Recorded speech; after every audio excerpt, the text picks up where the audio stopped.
Welcome to episode 2 of Farming Sim Chronicles. In this episode, we will be sharing with you the story of our worst canola harvest season ever.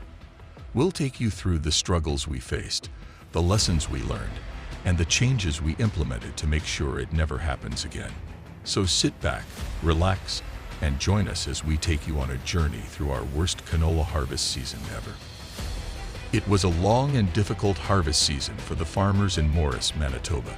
They had been eagerly awaiting the arrival of the canola harvest, but what they found was a crop that had been ravaged by excess water and waterlogging.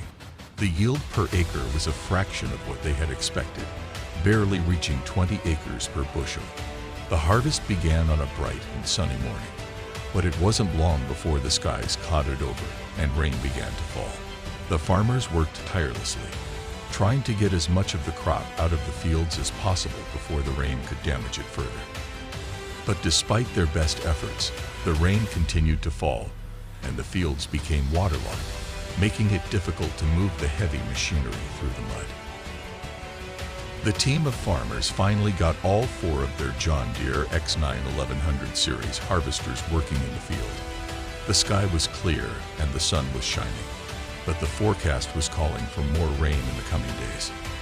The team knew that they had to work quickly to get as much done as possible before the weather turned bad again.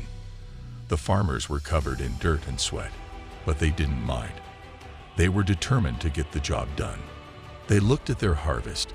They realized that due to a combination of adverse weather conditions, pests, and disease, the yield was low. They knew that they would be lucky to break even on any type of profit from this harvest. They were disappointed, but not defeated. The harvest finally came to an end a few days later, but it was clear that it had been one of the worst harvests ever. The farmers were left with a fraction of the crop they had hoped for, and their spirits were low. But despite the disappointment, they knew that they would have to keep going, and that next year would be a new opportunity to start over. As they loaded the last of the canola into the trucks, they looked out over the fields, already imagining what they would be able to do differently next year. They knew that they couldn't change the weather, but they could change the way they prepared for it, and they were determined to come back stronger. We hope you enjoyed this video.